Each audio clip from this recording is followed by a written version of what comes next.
hablando de paz y de cosas bellas.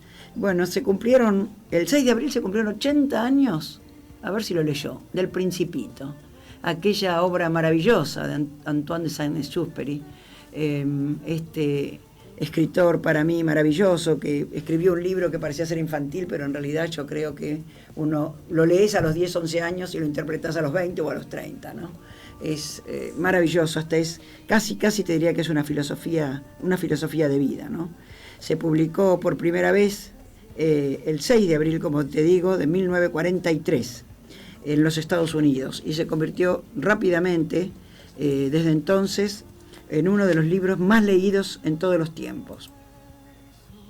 Antoine de Saint-Exupéry nació en el año 1900, su gran pasión era ser piloto, y bueno, entre dos batallas, digamos, hubo un parate donde él aprovechó a escribir este libro antes de volver nuevamente. Él vivía en Estados Unidos, pero volver nuevamente a su Francia querida para defenderla por la invasión alemana, y es donde él muere.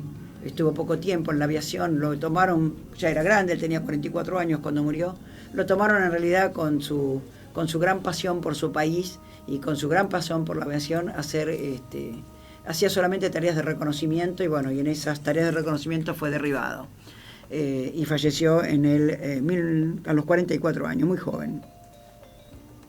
Él vivió unos 15 meses en la Argentina, ¿no? Y acá, cuando vino a la Argentina, él estaba enamorado de nuestra Argentina, de nuestra Patagonia, y acá conoció a Consuelo Suncín, que era una salvadoreña, hermosa, heredera, por cierto, de una gran fortuna, y se enamoró de ella. Mira, ¿sabes dónde? En una milonga porteña. Y bueno, cuando vuelven a Estados Unidos se casa con esta misma mujer, y él escribía mucho a sus amigos, a su madre, sobre nuestro país, sobre los lugares que conocía y sobre los que quedaba admirado, ¿no? Y con libros, escribía libros, anécdotas y cartas a su madre, donde definió a la Argentina y a nuestra Patagonia como la tierra de donde las piedras vuelan. Qué hermosa definición de nuestra Patagonia, ¿no? Hermosa definición de nuestra Patagonia.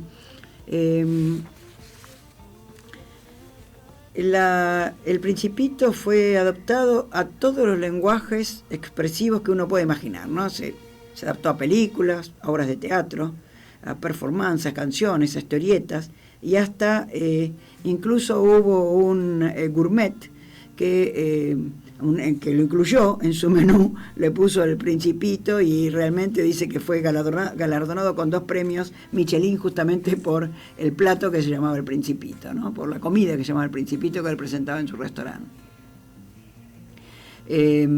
Aún hoy vende a nivel global 1 millón de copias de este libro, se siguen vendiendo a nivel global en todo el mundo.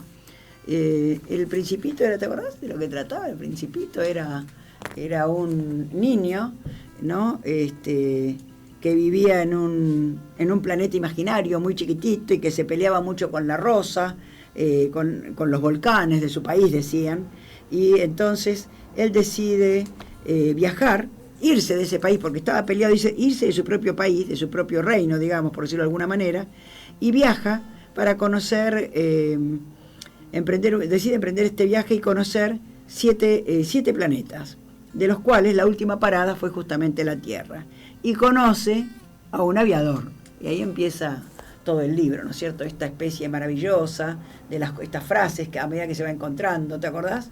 El gorro, el sombrero que era un elefante, ¿te acordás? Esas cosas, el hablar con la rosa, el hablar con, cuando él dice al zorro, y le enseña al zorro: lo esencial es invisible a los ojos. Esa frase tan maravillosa que uno la usa asiduamente para expresar que lo importante no está a la vista, nunca está a la vista, sino es el interior de las personas.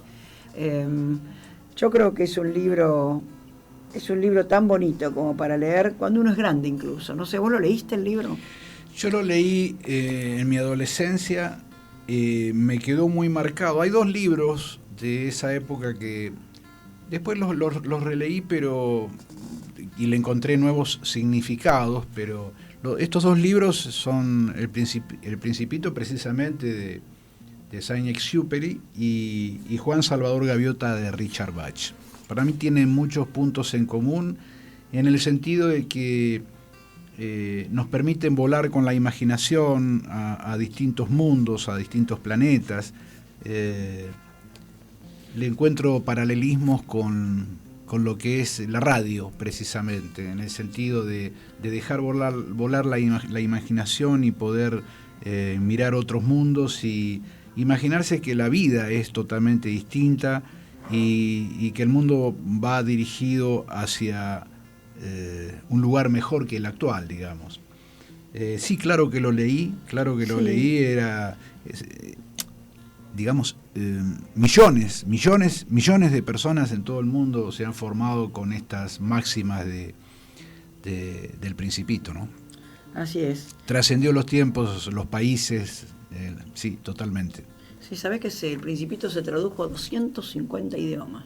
Incluso decían que también se tradujo al quichua. Mirá vos, ¿no? Claro, porque son ideas universales, de alguna manera. Insisto, donde la creatividad y la imaginación de ese niño nos permiten a nosotros asociarnos con esa ingenuidad, con esa inocencia. Pero son libros que cuando habla de la uno... muerte, habla de la amistad, habla de claro, amor, pero son libros que cuando uno los lee de adolescente y después de repente si los puede llegar a leer a los 30 años, por ejemplo, le encuentran nuevos significados. Claro, ahora él nunca vio el éxito que había tenido su libro porque se hizo muy popular, o sea, fue el libro más vendido en Francia, en la historia de la literatura de Francia, fue uno de los libros más vendidos, justamente en el año 46 cuando él ya había muerto. Claro, porque él nace en el 1900 y se muere en 1944, muy joven, muere muy joven, entonces no llegó a ver el éxito de su propia obra. No llegó a ver las mieles del éxito. Así es. Es una lástima. Pero bueno, de alguna manera nos ha acompañado en nuestra adolescencia y a medida que fuimos creciendo, y a mí me parece que son libros que de alguna manera nos han permitido crecer. Así es. También